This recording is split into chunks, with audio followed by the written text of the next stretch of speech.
Merci pour l'opportunité de m'inviter sur ce plateau pour cette émission. Donc, je me présente.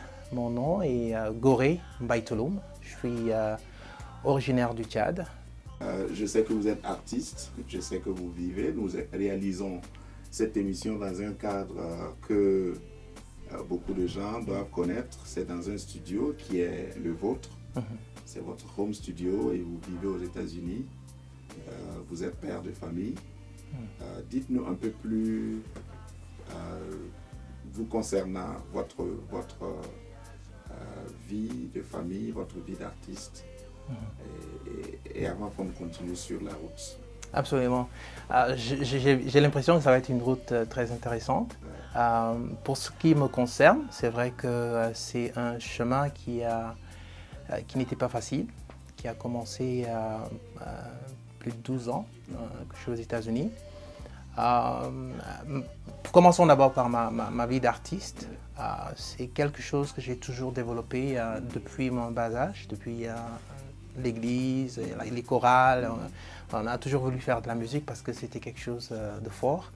Et en tant qu'Africain, je pense que je ne vous apprends rien. La musique est un support qui culturellement parle au-delà même du rythme, parle au-delà même de la chanson. C'est par la musique qu'on nous a toujours éduqués. Je trouvais que la chorale de notre église ne chantait pas bien en fait. Mais bon.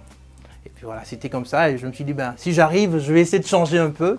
Mais parce que moi, la musique déjà à l'époque, c'était un peu plus une musique ouverte sur le monde, même en tant que chrétien. Donc adapter les rythmes de l'environnement à notre musique chrétienne. Donc c'était cette révolution-là qu'on a voulu amener dans l'église avec notre musique. Et ça a commencé comme ça à Dakar, avec un groupe qu'on avait formé à l'époque, le groupe Katan.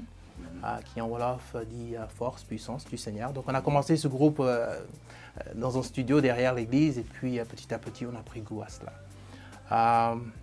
C'est un groupe qui a bien marché et bon, finalement par la force des choses je me suis retrouvé aux États-Unis.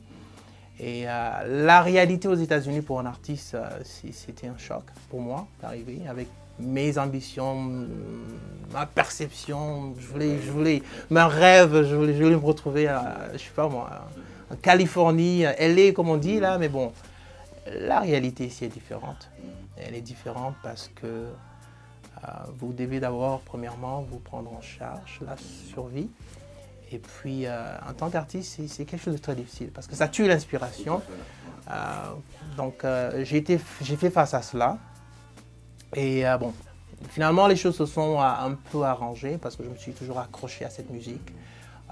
C'est pas ce que je fais tout le temps, mais quand je rentre à la maison, quand je suis chez moi, la musique prend automatiquement le dessus. Donc j'ai, comme vous l'avez dit, un home studio.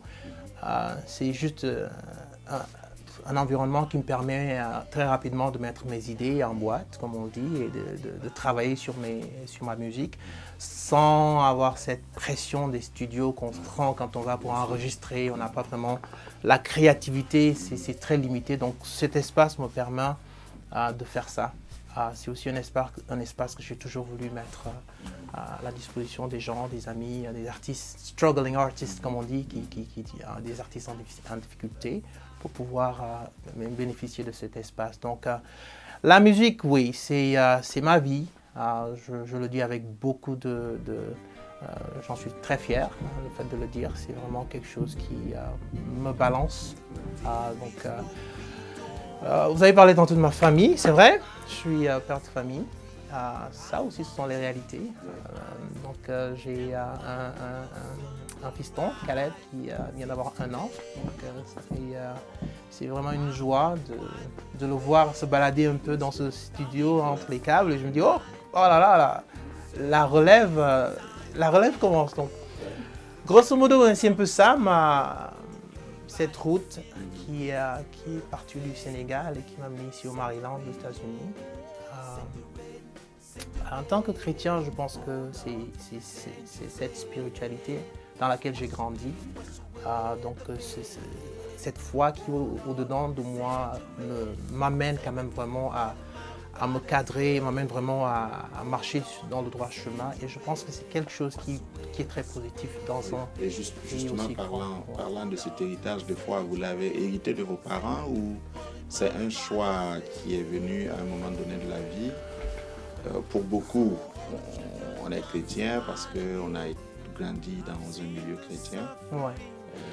Comment est-ce que vous avez eu cet héritage? Absolument.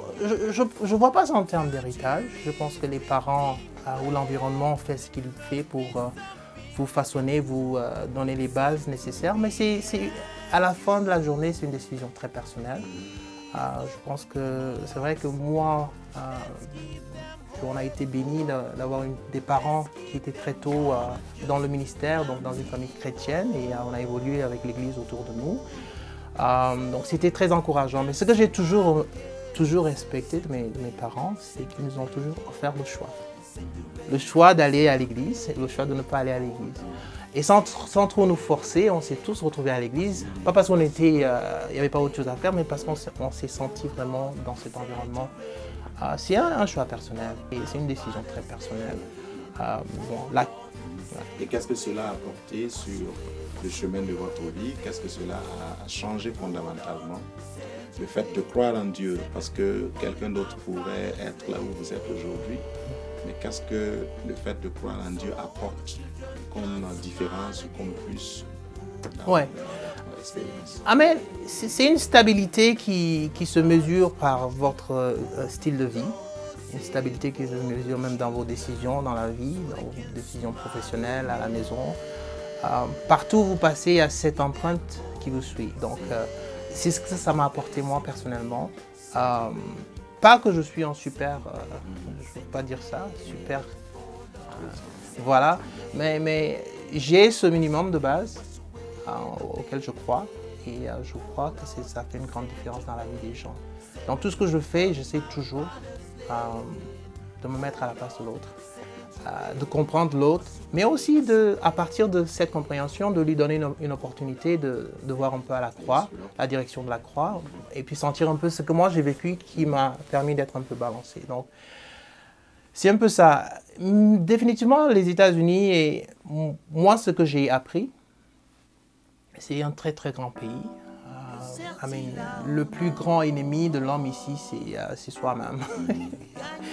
Parce que vous avez une liberté qui vous permet de faire tout ce qui est positif comme tout ce qui est négatif.